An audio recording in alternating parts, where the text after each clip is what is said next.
This RODTEP is essentially the first letters and all those said words I have underlined.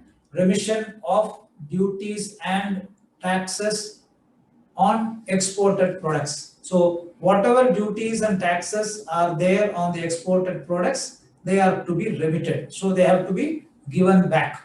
It is not an ab initio exemption. It's a question of payment of tax and then giving it back to the exporter.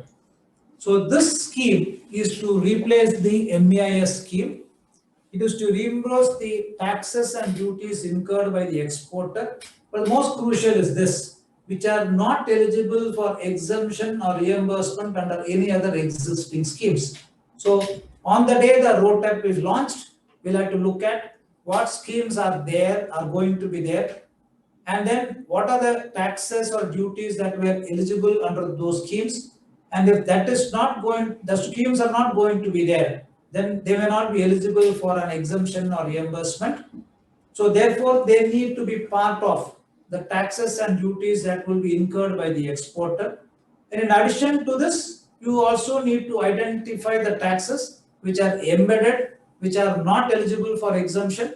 So the reimbursement of tax and duties incurred by the exporter not eligible for the exemption or reimbursement will have a much wider coverage depending upon what the each exporter community represents and is able to identify and tell the government. The whole objective of this is to reduce the export cost, so make Indian export cost competitive in Indian international market and boost Indian export, and to generate employment opportunities to secure and support Indian exporters. Now, what are the features of the scheme? It provides exemption refund of taxes at central, state and local level which are not eligible for exemption refund under any of the existing schemes. Provides exemption refund of duties and levies on fuel used for transportation of export products which are not exempted under the present schemes.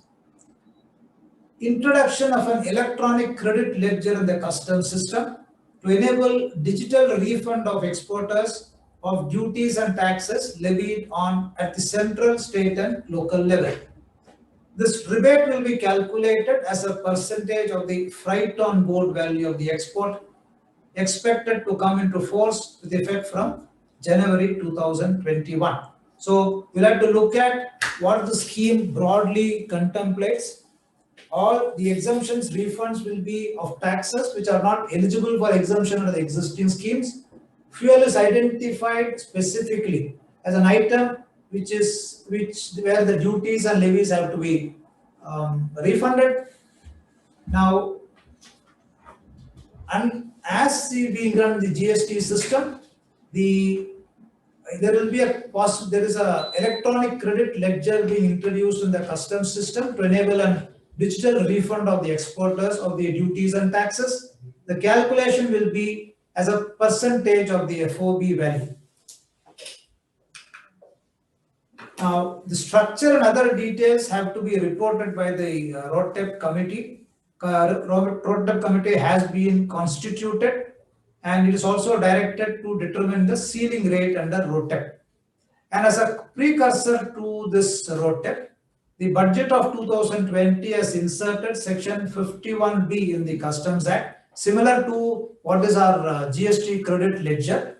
So they have also contemplated creating an electronic duty credit ledger in the customs system, which will enable duty credit in lieu of duty remission to be given in respect of exports or other benefits in electronic form for its usage and transfer.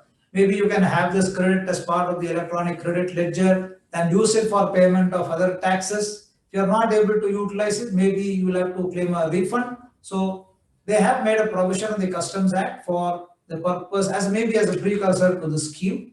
So this is what I was pointing out, section 51B. The central government may specify the manner in which it shall issue duty credit in lieu of remission of any duty or taxes or levies chargeable on any material used in the manufacture or processing of goods or for carrying out any operation on such goods in India that are exported, or in lieu of such other financial benefit, subject to such conditions and restrictions as may be specified.